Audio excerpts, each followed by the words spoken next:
All right. Welcome back, everybody, for a rip-roaring episode of the IBS Freedom Podcast. As you can see, we have a special guest here today. We have Bonnie, a registered dietitian over at diet.culture.rebel. That's how I found you on Instagram. Hello. I feel like I'm meeting a celebrity right now because I've followed you on Instagram for a while and I've been commenting on your stuff. And I just really like what you share about intuitive eating and recovering from disordered eating. And that's why I invited you here on the podcast. So welcome, Bonnie. Yeah. Hello. Well, thank you. Thank you so much for having me on here. I'm super excited to be here. You're making me blush. So yes, just blushing a little over here. I can't wait to talk about intuitive eating and having a healthy relationship with food. Yeah. And I have to say, like, your reels are a hoot.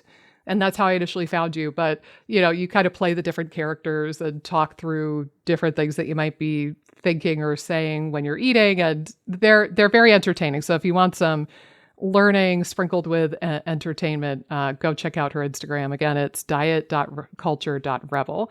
But Bonnie, I think maybe a good place to start would be if I may assume that you have some history with this stuff yourself and you went on this journey and that's what got you into helping other people recover their relationship with food. Yeah. Can I safely assume that?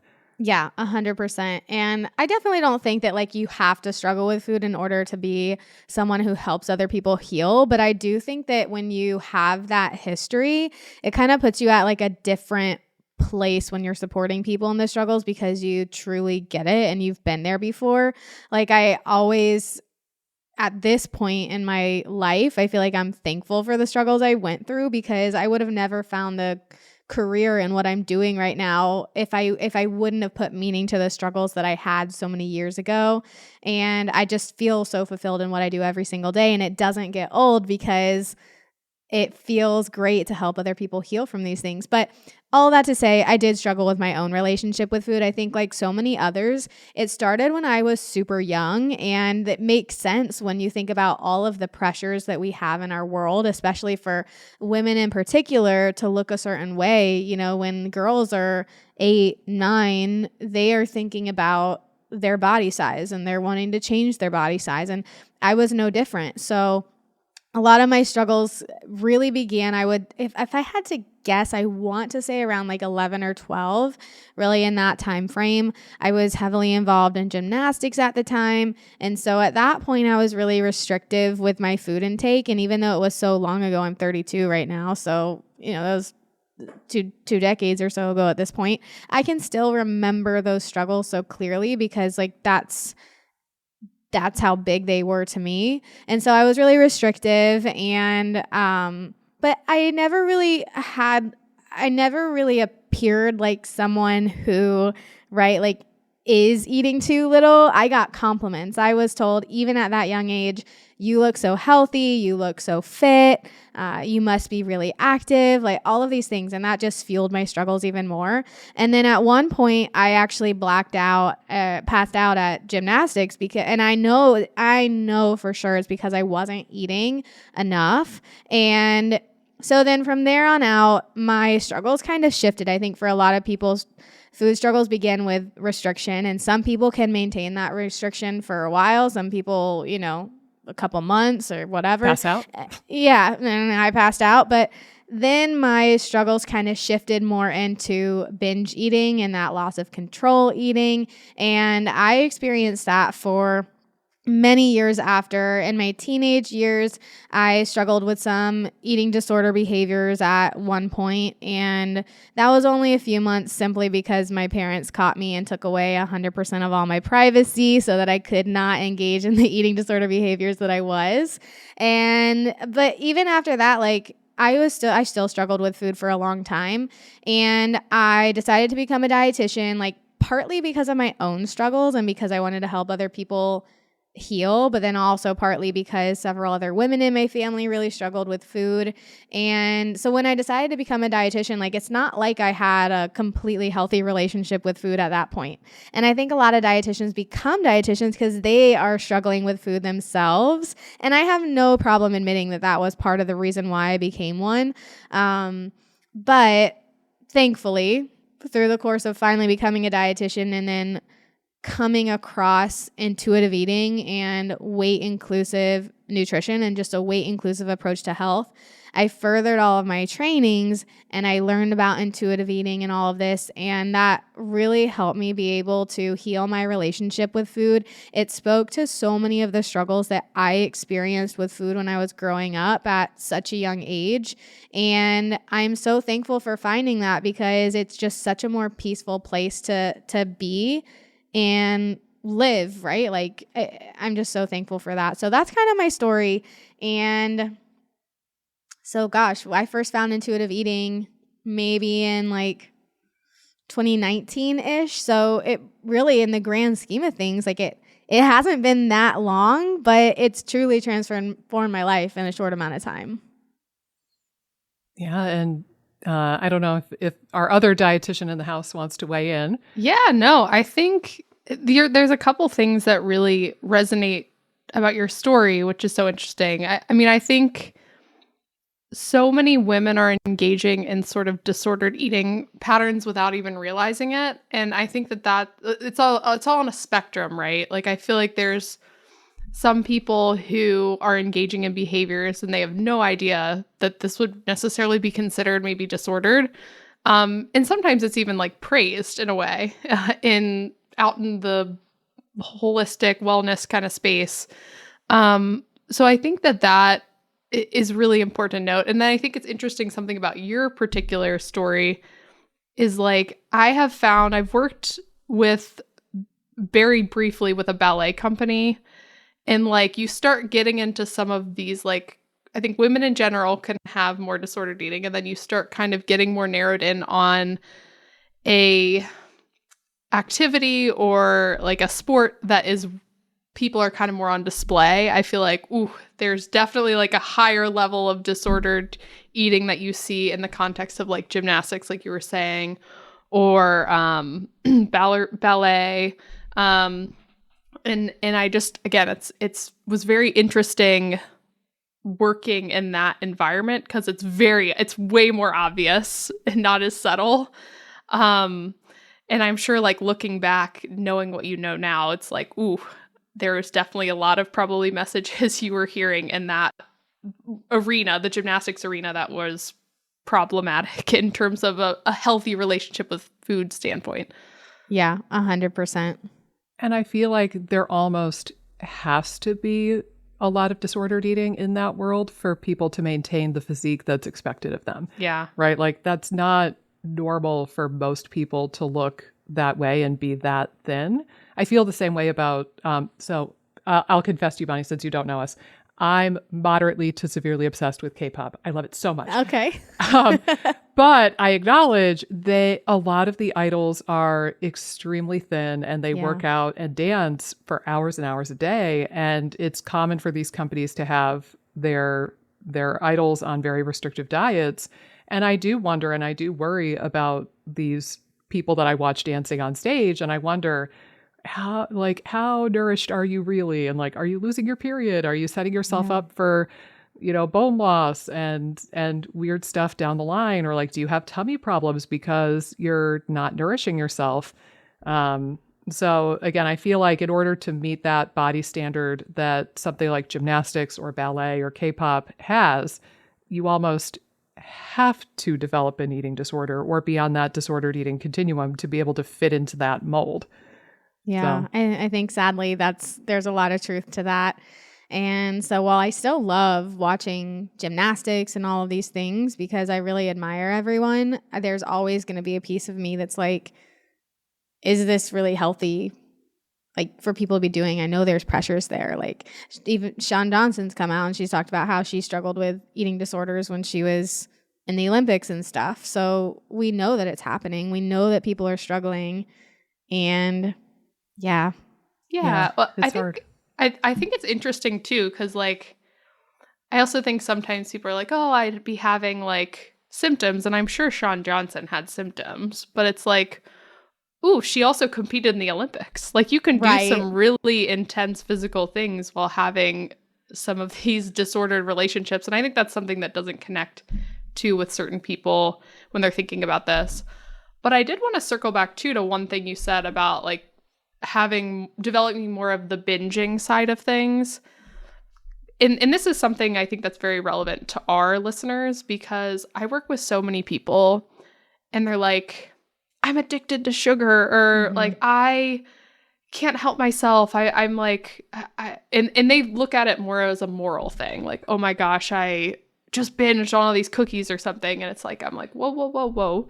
Like, you are coming from a place where you're not getting like nutrition, because usually they're undereating. Our patients broadly, I can maybe speak for Nikki too, we have a lot of undereaters because they're restricting every food known to man that could lead to GI complaints.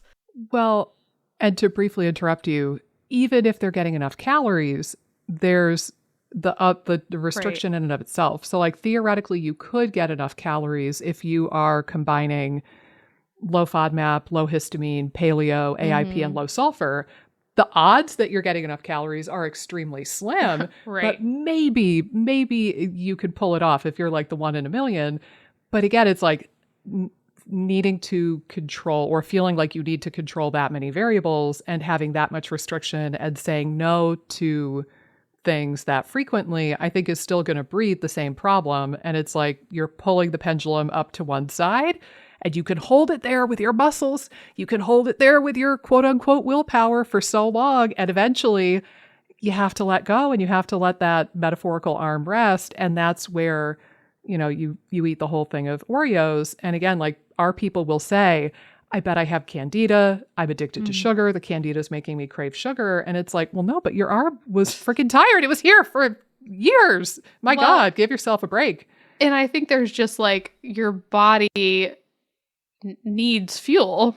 And so like it's the simple like physiological, and some people lose that too, which is a whole nother animal. But, you know, I think that people are swinging because their body is screaming that they need fuel, and it's not necessarily, like you said, the candida thing or some sugar addiction. It's like, oh no, your body is just sending you cues. And the way you're interpreting those cues is maybe through this one like lens that isn't appropriate or accurate or overwhelmingly healthy in terms of how you're viewing food. Yeah. And I think it's so easy when we're struggling with food like that, and we're struggling with behaviors as distressing as binge eating, to focus mostly on that and be like, this is the problem and this is what I need to fix. When in actuality, it's like, what is it around the binge that's contributing to this loss of control? And in our culture, especially, we really praise people and we really glorify the whole like willpower and discipline with food and control with food and, you know, eating little. So there's like a little bit more of this kind of glamorous side to the restrictive end. And then on the other end of binge eating, like that's what people want to try and not do. And they feel so much guilt and shame for it because they feel like they should just have more willpower and all of this stuff. So we have all of these like societal and cultural messages feeding into what we're struggling with. And then we feel that the solution to a binge is to just restrict after, when that actually feeds into the cycle. So it's just, there's just so much here. And I just want to hold so much space for anyone who might be listening right now who's struggling with this, because it can be really distressing and it can be really scary, especially when you see so many health professionals out there who maybe aren't quite in alignment with what we're saying, feeding into the fears and making them feel like it's their fault, or maybe they are like addicted to sugar because they feel this way around food, or they did some crazy restrictive protocol with another practitioner and now it's backfiring on their relationship with food, and then they feel like they're to blame. And it's just really complex. So all that to say, yes, I want to hold so much space for anyone struggling like that. It's really confusing, and it's not your fault if you experience these things with food. Yeah, I think like a self-compassionate trying to hold yourself and give yourself grace and have some self-compassion when you're moving through some of these things, I think is a really good message. Yeah, totally agree with that. Yeah. Now, my next curiosity, sorry, I hope you were winding down. You're good. We probably have a bad habit at this point, 200 some odd episodes in, that we finish each other's sentences and cut each other off on a regular basis. So love it. Sorry. But, you know, and I was going to say, it's especially scary when you're trying to do the right thing and you're trying to correct the issue, which is to eat the foods that you've been scared of, to eat the foods that you thought were bad or naughty or off limits. And, you overindulge or you binge, or maybe you don't feel good. Like a lot of our people get into this cycle because when they do eat the whole sleeve of Oreos or the whatever, they bloat up. Maybe they have stool changes, they have a tummy ache, they have reflux, and it tends to fuel this belief, erroneous or otherwise, that, oh, I can't eat this food because it's harming my gut. And if I want to heal my gut, I have to tighten the reins and I have to tighten my diet even more. So I guess, do you have any pro tips, I guess, for somebody who might be not only struggling with the mental side of recovering from something like this, but also physical symptoms when they're going through these cycles, and like what could people maybe do to help themselves? Yeah. Well, first of all, it's never fun if the foods you eat actually lead to like real physical discomfort. And I think for a lot of people when they struggle with food, like there can be two sides to the coin. We can have this physical discomfort that might show up as like gas, bloating, constipation, diarrhea. And then we can also have this like mental discomfort, which is like food guilt and stress and anxiety and obsessive food thoughts. So I think working to differentiate between the two, like what is a physical reaction and what is your mental reaction, and how is dieting and diet culture impacting this, I think is really important. And I think when you have these like symptoms, it can feel so tempting to want to restrict your food because maybe that helps you feel symptom free for a bit. But working as an intuitive eating dietitian over the years, what I can say is that restriction and just kind of like haphazard behaviors with food really aren't good for our overall health. So I know like you all are gut experts here. And so when we restrict and we're not eating enough food, and this could even be if we like are stuck in a restrict and binge cycle. I think when people think about under eating, they're just like, well, I don't under eat. I have this binge eating problem. Like I am eating enough food. It's just all in this one time of the day or week or whenever.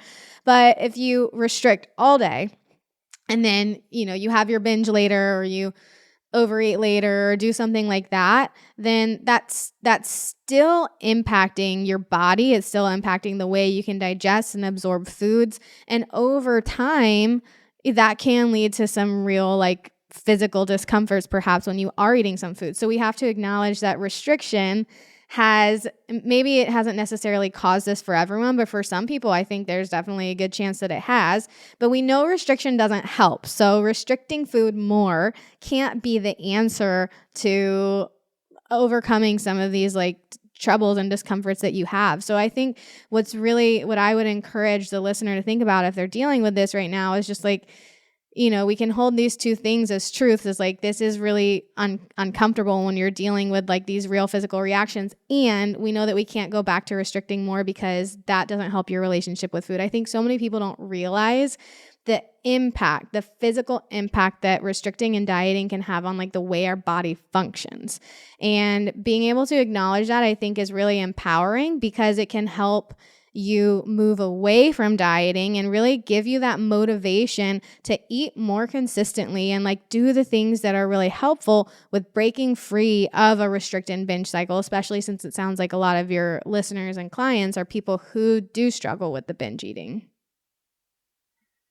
Yeah, again, I think maybe Amy would agree with this. I think that a lot of our people can restrict on whatever oftentimes prescribed diet they are given, Candida diet, low FODMAP, whatever.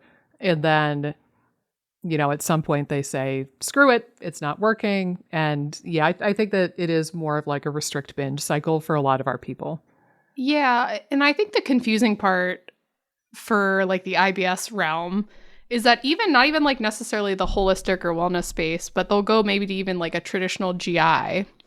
And the GI will be like, here, like, is a low FODMAP handout with zero guidance, and them not really understanding that this is like a short-term thing.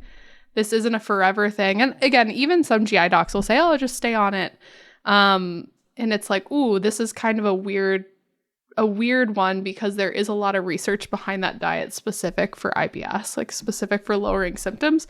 but it's still not the long-term answer. It's kind of such a gray area, I think, that people struggle with mentally and then they get on the diet, maybe they have symptom management, and then they say, ooh, like, I don't want to add things back in ever because I feel great now. So there's that mental hurdle that they have to overcome. But I do think when you're looking more outside of a short-term intervention, which again, I think low FODMAP has a time and a place as a short-term intervention. But at some point you have to be able to fuel the gut-brain axis properly. So like in terms of what you're saying, like the overall health of the body, I think if you're just thinking about IBS, like it really comes down to providing the resources that the gut-brain axis needs to function optimally is usually going to help IBS symptoms. So that's nutrition, that's stress management, that's like tons of lifestyle things too. And we need fuel to operate our nervous system and to help fuel our gut lining and for our immune system to work properly in our gut. And I think that you're totally right. That gets sort of like, well, that's not important. We got to manage symptoms now. There's kind of like this urgent energy, frenzied energy, which I get because you're not feeling comfortable physically.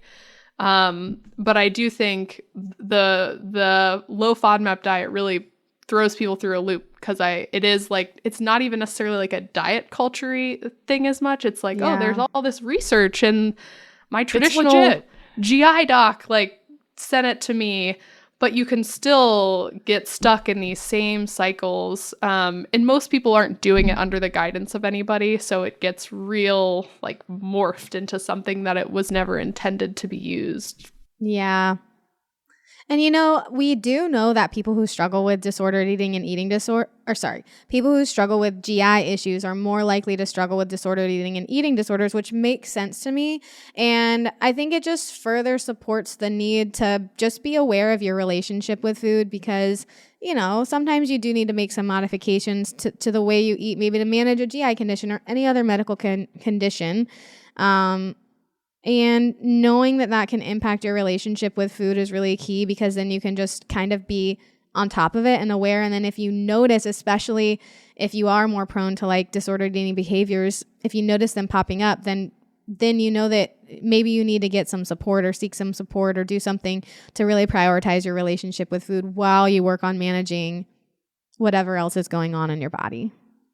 Well, and to piggyback off of that and echo something that Amy mentioned, oftentimes people will do the low FODMAP diet because it was recommended by somebody who's frankly not trained how to use it, or oftentimes just the wisdom of the internet, and they'll kind of do it DIY style, or they'll get the one-page handout from their GI doctor and then, okay, see you never, here's the copay, right? And if you take the Monash course, like the dietitian course for how to use low FODMAP, they are very, very, very painfully clear and explicit that you have to be careful screening people for disordered eating, and you only restrict the diet to the degree that is appropriate and safe and necessary for that individual person. A person like an RD who's trained by Monash and has taken their course and knows how to use this tool would never just use the full-on restrictive elimination diet for every single person that they deal with. They would say, okay, like maybe your symptoms are more severe and you don't have a history of disordered eating from what I could tell, and you have support and like these variables in place. Let's have you do a more restrictive version. You have a history of an eating disorder, so maybe let's just cut back on the quantity of beans, wheat, and dairy and do that for a few weeks and just see what happens with the intention of broadening as much as we can, right? And then like they're going to modify it for children versus adults or like, activity level. But that's the kind of nuance that gets lost when people are doing this DIY version, or again, if they're going to somebody who frankly doesn't have the training to understand this tool.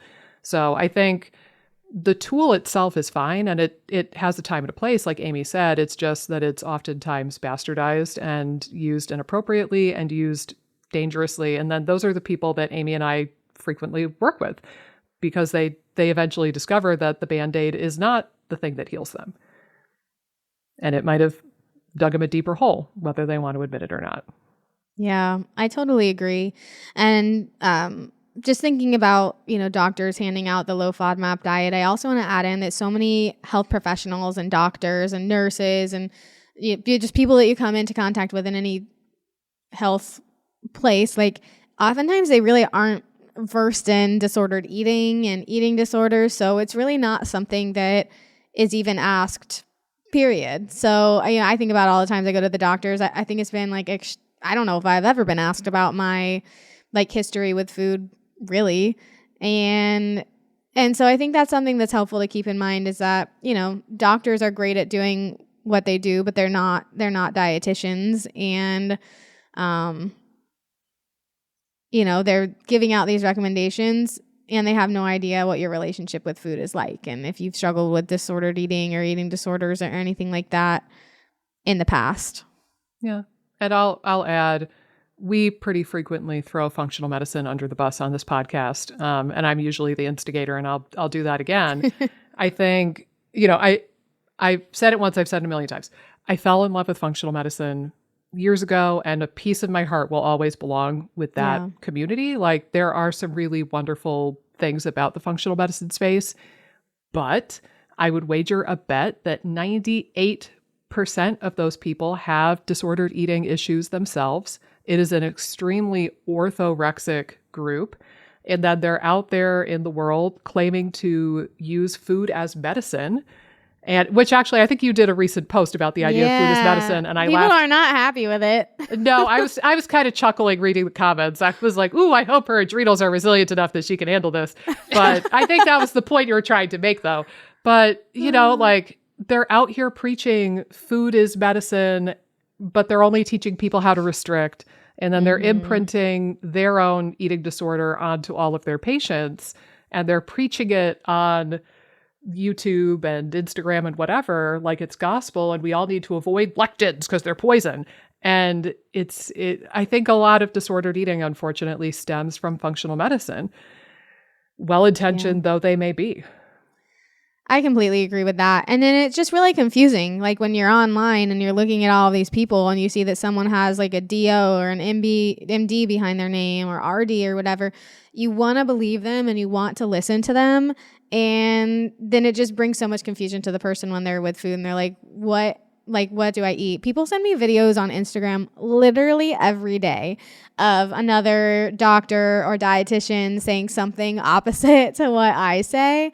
And, it's just, when you think about that, it's like practitioners, if they have these wildly different approaches to food, like how can anyone who's saying all these different things be like totally right? Like if someone's telling you to not eat lectin, someone's telling you to not eat carbohydrates, like these ways of eating, someone's telling you to eat carnivore, they like totally conflict each other. When you look at all of the books written by doctors, it's like, if you followed all of the advice in all of them, you would have literally nothing to eat. Nothing. Organic free-range ice cubes. Thank you very much. Yes. Right. You could have that. I'm pretty sure I've seen memes of that. But yeah, that's the thing, is like, they can't all be right. If you stick, a vegan eater, a carnivore eater, a paleo eater, whatever, you stick them all in a room and let them duke it out. Like, not all of them can be right simultaneously. Like, and there's probably little whispers of truth and little bits of useful information in each community. I was telling somebody this really recently, and I'm gonna do a YouTube video on it, and I'm already excited because the comments are gonna go nuts. But I'm gonna title it something to the effect clickbaity. Ready? Carnivore is just like the vegan diet. Ooh, people are gonna be pissed. Very clickbaity. Very clickbaity. But basically, what I had this epiphany as recently is, you'll hear this story, and you would have heard this more years ago, but you hear the story of somebody who goes from a standard American diet, right? Maybe overindulging in highly processed food or ultra processed food and McDonald's and whatever, not eating enough fiber, eating more saturated fat and trans fats than are probably useful to them, like not a healthy diet, very nutritionally depleted. And then they become a vegan. And very often you hear the story of, oh my God, I feel so much better. My poops are regular. My joint pain is better. My skin cleared up. I feel amazing. And there's a million reasons why that might be happening outside of they're not eating meat, right? Like Maybe you're eating fiber for the first time in your entire life. You're eating salads and green smoothies, and you're getting polyphenols. You're feeding your microbiome. You're diversifying your microbiome. Your gut lining is healthier. Like, there's so many redeeming qualities about a vegan diet that could lead to people feeling better in that acute, weeks to months span. But as somebody who's a recovered vegetarian of 11 years, I'll tell you, that doesn't mean it's the best long-term diet for everybody, because what oftentimes will happen is Amy and I will meet the veteran vegans who have been eating that way for 10, 20, whatever years. And I had somebody like this apply to work in my program recently. She's been a vegan all her life. She's hellaciously iron deficient to the point where her doctors are pushing her to do iron infusions. And she absolutely will not change her diet. She's not willing to eat meat or work on that at all. And I'm like, ooh, my program has a money back guarantee. And I cannot guarantee that I can help you heal your gut if you are blatantly iron deficient and you are unwilling to change your diet in a way that can correct that deficiency. Like, that is too important. That's too big of a deal breaker. I can't work with you. And so anyway, my rambling point, is you can feel better with a dietary change for a period of weeks or months, maybe even a year, before the nutrient deficiencies or the dysfunction catches up with you. And I think for the example of a vegan, it might take a few years for your iron to be depleted and your B12 and your zinc to be depleted, and like you don't have enough protein and you can't build new tissues. But again, you felt freaking great for those first few months. And so they get kind of brainwashed into thinking this is the perfect diet and this is what I need to keep doing. And I think the same effing thing is happening with carnivore right now. I think these people are going on what is essentially a zero carbohydrate, hypoallergenic, no fiber diet. And it feels good to band-aid their symptoms. And they feel good. Some of these people feel good for a short period of time, and it convinces them, this is the way human beings were meant to eat forever. Yeah. And they go preaching this, but I'm shaking in my boots, waiting for the fallout in a few years when these people realize that they have nutritional deficiencies or heart disease or whatever. And I'm not wishing it on those people, but again, I'm like seeing that pattern that I've seen with the strict vegans that I described. You can feel better acutely, and then things catch up with you. And I think they're one and the same. It's two sides of the same coin. Yeah.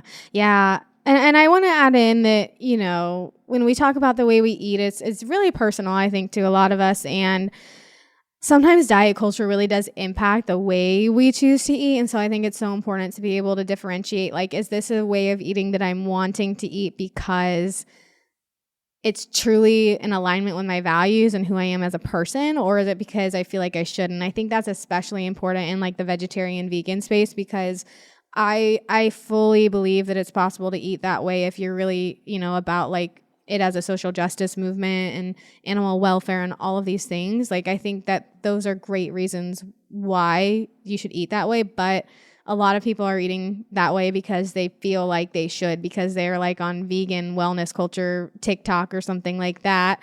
And then it really hurts their relationship with food. But something you said about like feeling better in the short term and then wondering what's going to happen in the long term, it really makes me think about dieting, which is something that I talk about all the time. And I feel like there's so many parallels with that. It's like there's all of these quick fix diets that make people lose weight in the short term. Maybe it's like in the first few months or the first year or so. But then what happens in the long run? We know that the vast majority of people cannot sustain its intentional weight loss for a long period of time. So I want to look at what's happening in year 2, 3, 4, 5, 6, 7, 8, 9, 10. And those are the kinds of clients that we really help with. I also want to look at how is it impacting your relationship with food, because so many people can go on a diet for the short term and they're like, I feel in control. I'm feeling temporarily better. All of these things are great. But then eventually they have the food cravings. They eventually cave in. They eat the foods. They might feel out of control with food, and then end up engaging in what we call weight cycling, where we're losing and gaining weight over and over and over and over again, which is really common if you're kind of like a yo-yo dieter. So I'm like totally on board with you, Nikki, about just looking at short-term things and wondering what's going to happen in the long term when we look at people, 5, 10, 15, 20 years down the line. And I feel like recently there have been some really big names on social media who have kind of made a name for themselves with eating a certain way, and now they're not eating that way anymore. So Carnivore MD is one that I'm thinking of. His name is Paul. I don't remember his last name, but it starts with an S, like Saladino perhaps. And so he's an MD. I'm pretty sure he's an MD. And he wrote a book about being carnivore. He has millions of followers. He has convinced millions of people that eating carnivore is the way to go. And not that long ago, I don't know if it was a few months ago or like a year ago, but he came out publicly and said that he's eating carbohydrates now. So he has this new way, whatever, that he's eating, but he explained why he's eating carbs and how his health was really kind of declining before. And I want to say on one of the videos I watched of him, don't quote me because I don't know for sure, but I'm pretty sure he said that carnivore alleviated some type of symptoms he had, which that makes sense, right? If you're cutting out carbohydrates and lots of fibers that can, I don't know, get your gut going and stuff, maybe temporarily you feel kind of better, but clearly in the long run, his overall health was hurting. So now he's literally eating carbs. He's not totally carnivore anymore. And then there was another person, Janelle, who I did a post about, and she got really big on TikTok. I don't know if you ladies remember her, or know of her, but she got really big. She's got 5 million followers on TikTok, and she first became known for eating her bell pepper and cream cheese sandwiches, and she was keto, and she had lost a lot of weight. So people looked to her as an authority with food, even though she's not a dietitian. She's a nurse, no nutrition training, but people looked to her as a nutrition authority. And then in a few years later, she started eating carbs and doing macros instead. So she stopped doing keto, and then she started to do the macros and did that for several years. And then she recently started taking a weight loss medication, and that's what people are really upset about now because she didn't tell them and she was selling her stuff. But I'm sharing those as examples to say that just look at the people who basically make their entire pages and personalities and who they are about the way they eat, and notice how it shifts over time. Gwyneth Paltrow, she just said that she's eating bread, cheese, and pasta again, and she used to eat bone broth for lunch, right? So she couldn't stick to what she was doing before. But all of these popular famous people can't. Right. No, she shouldn't. That's not lunch. Bonkers. Well, and I'll throw one out too. Amy and I just talked to her again on this podcast, but I don't know if you were really tapped into the paleo movement back in the early to mid 2010s, but Sarah Ballantine, formerly known as the Paleo Mom, she has made a radical change. She went from not only being one of the people really leading the paleo movement, but also really doubling down and doing AIP and promoting that. And I think that AIP was her thing actually. And then it was kind of popularized by some other people, but she was not only in the paleo space, but the AIP world, super restrictive. I don't know if she took some time off but I didn't feel like I heard from her for a while. And then she's reemerged and she's freaking awesome, like a butterfly coming out of a cocoon now. Amazing. She has a new book, a new website called Nutrivore. Do you have it? Is this a prop? Yeah. And basically she's talking about the importance of getting the nutrition you need from food and focusing on nutritional density and, having some quality of life foods and, kind of 80-20-ish conversation of build that healthy foundation, get the nutrients you need from food, and then also enjoy the brownie when you want a brownie. Yeah. And she herself is eating, I think she said she's eating everything now except for gluten. I believe she said that for autoimmune purposes, she and gluten still don't get along, but she went from being the figurehead of the AIP world to eating all the things. And she said in this recent podcast episode we did with her that a lot of that was fueled because she was learning about the microbiome and how having a diverse array of plant foods and whole grains and legumes and carbs are really beneficial for the microbiome. And she basically gaslit herself with science if that makes sense, like she just read so many damn papers about oats that she finally convinced herself that oats were healthy after all. And then she added back oats, and she kind of went through that process with a bunch of different foods. And now she's doing Nutrivore. But yeah, she's worth a follow if you haven't checked her out recently. Yeah. Because she's, again, metamorphosis. I have heard people talk about her now that you're mentioning it. Like I forgot what her handle was, because in 2010-ish, I was graduating from high school almost. I graduated in 2011. So I wasn't totally paying attention to all of that stuff. But I have heard people talk about her. And that's like a really cool, transformation. Yeah. I guess you could say, yeah, over time. Yeah. And that she's kind of owned it and come out and talked about it. I think that's great. Oh, yeah. Yeah. And a lot of her former followers have been and still are pissed and comment occasionally, and she's taking it in remarkable stride. Lovely. And, and she's even publicly saying, like, I promoted something that was wrong and dangerous, and I'm trying to correct wrongs of the past. And I give her a hell of a lot of credit. Yeah, 100%.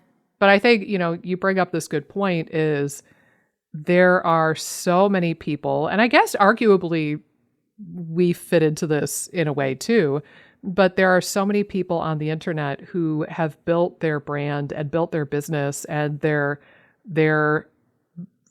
financial security around a certain way of eating and promoting that way of eating. And I would say the majority of people are not going to be willing to change that, and they're going to continue defending what they currently are putting out there. There's very slim odds that you're going to convince a vegan TikToker with 5 million followers that they should eat a steak. There's a multitude of reasons why you're probably never going to convince them of that. And just being aware of that as you're consuming this content on the internet, I think is really important. Yeah. And you're right. We do fall into that category. Like, this is my business, and I talk about intuitive eating and having a healthy relationship with food, and financially, like, that's how I make my money. Yeah. But I think we also have to think about how a lot of the people who are selling ways of eating and like meal plans and stuff online, they're not dietitians. They're financially benefiting off their way of eating and telling others to eat that way, but they're actually not nutrition experts. Mm-hmm. So yeah, like that's a big deal. And it's sticky. And like, I'll confess too, like my background is as a chiropractor who later got into functional medicine, and then I got a nutrition certificate, but it's not anywhere near what you guys have done as RDs. And I've learned a crap ton from Amy in these last 4 or 5 years doing this podcast. So I feel like a junior dietitian, but I would not claim to be one at this point. But like, you did get nutrition training, and that's still different than some random person who didn't do anything. Yes, true. Yeah. I've been trained by the school of Amy. Yeah, sorry. I kind of lump it in there, but I lump dietitians in as the nutrition expert, but there are definitely other nutrition experts. There's other trainings and programs and certifications to go through that make someone a nutrition expert. So I want to make sure that I don't leave that out. So sorry about that, Nikki. No, I didn't take it as a slight at all. I'm actually I'm affirming what you said, because again, I come from the functional medicine world. Where, again, it's use food as medicine. But I'll tell you, having been to a lot of those seminars, they only ever teach restriction. Or if they talk about, hey, you need this nutrient, it is almost always in the context of, therefore, you need to take a supplement. You have MTHFR, so you need to take this methylated vitamin. Or did you know that X amount of people are magnesium deficient? Therefore, introducing our brand new magnesium formula from, insert favorite company name here. That's the dominant trend in functional medicine. Yeah, I see that. But, we have entire episodes throwing them under the bus. And, I want to circle back, if I may, to the gut. Our pet here on the IBS Freedom Podcast. Do you think that, so you mentioned before that people with, which direction do we go? People with disordered eating frequently have GI symptoms. Would you agree that that is true? Totally. Now here's the crazy one. We already established that initially reintroducing some foods or increasing things like carbs and fiber can provoke transient temporary symptoms for maybe days or weeks or months. Like Amy and I have talked about this before. And you might need to give yourself an adjustment period and allow yourself to be more bloated and allow yourself to have some stool changes in the quest to introduce foods and get your diet and your relationship with food back in line. But would you go as far as to say that if somebody is able to heal their relationship with food, nourish themselves properly, like get, vitamins, minerals, macros, calories, etc., fiber, if they're able to nourish themselves adequately and develop a reasonably healthy relationship with food and get out of that restrict binge cycle, do you think that that would result in less severe or cure of their gut symptoms potentially? Yeah, I think definitely it can do either or. Like it can definitely help you feel significantly better, because you have to think about food anxiety. When we have food anxiety and food stress, that's like kind of puts us in our fight or flight. And when we're stuck in a place of fight or flight, then it impacts the way we can really digest our food. So in order to optimally digest our food, like healing from food-related guilt and stress and anxiety is really helpful in that. So I would say with our clients, for some of them, we actually do see like complete resolution of struggles they've had before. Maybe it's just that they benefit from eating more consistently and it gets things moving in their body, or they're having more fiber and it leads to better bowel movements, or they have less anxiety around food and all of these things. So I want to make sure that like everyone knows that healing your relationship with food is really important. I think a lot of people see it and they're like, oh, food freedom, intuitive eating, it's like pizza and donuts, whatever. Like it's not about health. It's not important. It's just having fun with food. Not true. It is having fun with food, but it's also like health promoting. It's really good for our health. So for some of our clients, they really have like a complete 180 in like some symptoms, and some people don't. So I want to make sure that that's cleared too. Just because you heal your relationship with food doesn't guarantee that you will heal whatever symptoms you have or gut issues you have. So we're always really clear with clients if they fall into that camp that we help them if it's within our scope, but we're not gut specialized. So if it falls out of what we're able to support them with, then we always refer to another dietitian or refer to GI. Sometimes we have concerns that our clients have other things going on that really need to be looked at. So, just so many things can happen when you heal your relationship with food. But even if, you get to the place where like all of your symptoms aren't resolved after you heal your relationship with food, I think it's important to know that like that better relationship with food still supports your like functioning digestive tract and your overall health, because constant food guilt, stress, and anxiety isn't good for us. We eat multiple times a day, every single day of our lives. Like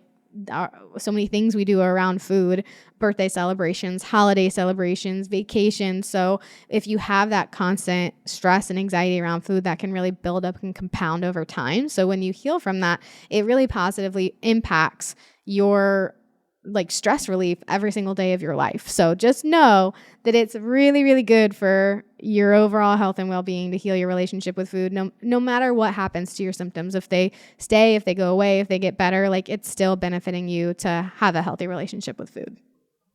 Yeah. And I'll throw in there, I think it's a valid point that you said that some people have a complete 180 and like this was it. That's all they needed to do, so to speak, is like nourish themselves and heal their relationship with food. But there are some people for whom that's not 100% of the answer.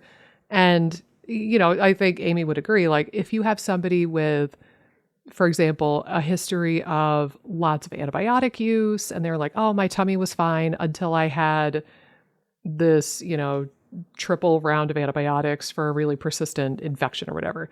And then I developed the diarrhea after that. Like, by all means, still treat the dysbiosis or the candida or the leaky gut or whatever's remnant there, or, C. diff or whatever it might be. So there's still a lot of stuff in your life and in your health that can impact the gut. And there still might be some directly gut-focused work that you need to do. But I have seen people with I don't know about eating disorders because I try to refer out for that when I can, but I've seen people with disordered eating patterns where they learn to nourish themselves, they learn to eat regularly and give their body the gift of that consistency, and take that pressure off of the vagus nerve, like the guilt and the shame and the ick factor around food. And they're actually able to enjoy their food and light up their vagus nerve. And then that's all they needed to do. That was 100% of it for them. So yeah, I think amazing. There's a little bit of both. Would you agree, Amy? Yeah, no, totally. I think that, being able to, the physiological effect of nourishing again, especially if you're in a depleted state, I think can definitely have a huge impact. And I think there's the mental piece too. It's like they both kind of harmonize. And I think if you're depleted both mentally and physically because you're dealing with food related fears and things like that, it's just going to be something like the elephant in the room when you're trying to deal with some of these issues. Like you just can't move forward. Like even if you were going to approach the microbiome, but not the food, like nutrient depletion or food fears, it's like, oh, you're only going to get so far with the microbiome piece. So yeah, I totally agree. I think you have to kind of address it because it's probably a piece. Even if it doesn't necessarily resolve symptoms, it could help impact other strategies working much better. You'll be able to broaden your foods so much better if your food fears go down, which can help your nutrient status and help your microbiome and all these other things. So I think it's like you could ignore it and just focus on the microbiome stuff, but you're just not going to make as much progress, or I typically haven't seen people make progress. Yeah. Yeah. Well, I mean, the goal hopefully is to treat things holistically and treat your body holistically, right? And again, despite what functional medicine might teach you, holistic doesn't just mean that you're swapping out your drugs for a bunch of supplements. Holistic means that you're looking at and caring about and trying to nurture and heal every single cell of your body and every single tissue, because they all work together. That's the whole idea with the holistic thing, is everything works together. So your hormones are connected to your knee bone is connected to your vagus nerve. It's all connected, sometimes in ways that we can't understand. But I think that's the thing, is like, I think having a disordered relationship with food and a lot of food fear and guilt and shame around food isn't going to help. And it's probably hurting a lot more stuff than you realize. And it's a bigger piece of the puzzle for some people than they realize. So in an effort to heal all of the things, you might as well address that one too. Yeah. Yeah. Super important. By all means, take the probiotics, but food is important. All right. Awesome. Well, I want to be mindful of your time, Bonnie. So hopefully I'm not opening a can of worms with this one final question, but I had one more for you. And that is, I feel like a lot of people, when they're really in the throes of this, they will say, intuitive eating doesn't work for me. I tried it before, but I don't know how to listen to my body again. I don't feel hunger cues. I don't feel satiety cues. Everything is just so effed up.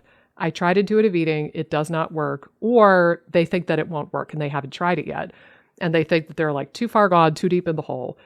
Is there anything that you want to say about intuitive eating in the sense of like dispelling myths, or like what it might look like, or maybe like little beginner baby steps that people could take? Again, I know I'm probably opening a can of worms, but just a couple of thoughts on that. That's a great question. I never think that it's too late to work on incorporating intuitive eating practices into anyone's life. So whether someone's been struggling for 5, 10, 15, 20 plus years, I don't think anyone is too far gone to work on creating a healthier relationship with food. I think it's really easy when you've spent almost your entire life struggling, feeling like that your norm is just the way you have to live forever. And it's not. We've had clients in their 60s, 70s, and they've been dieting for almost their entire lives and they still find a more peaceful relationship with food. So don't not try it just because you've been struggling for a long time. And I think the best place I would probably recommend starting is just learning more about it. I think it's hard to know like what kind of progress you're making or even give yourself realistic expectations of what it should look like for you if you don't really have a full understanding of what intuitive eating means. It's not just that act of choosing to no longer diet and then magically trust your body. I wish that it worked that way because it would just, it would be amazing. But then I wouldn't really have the job I do. I wouldn't be able to do what I do, right?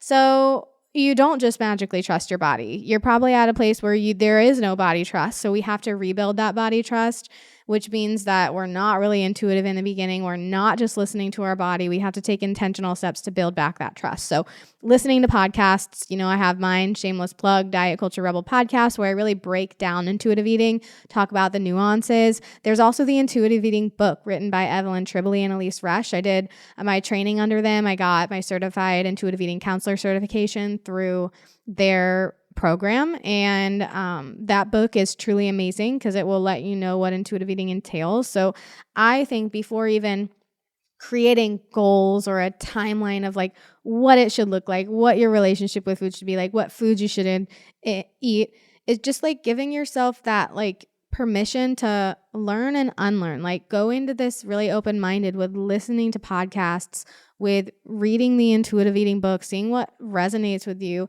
and give yourself permission to just kind of sit and like process everything. I think a lot of people don't realize how much can really come up for them, and that's why we can't put pressure on ourselves to get things done really quickly. Like the analogy I like to compare this to is when I became a mom, I had no idea like how it was really going to impact my life and like what I was going to have to process. I see you laughing, Amy, because it's like so true.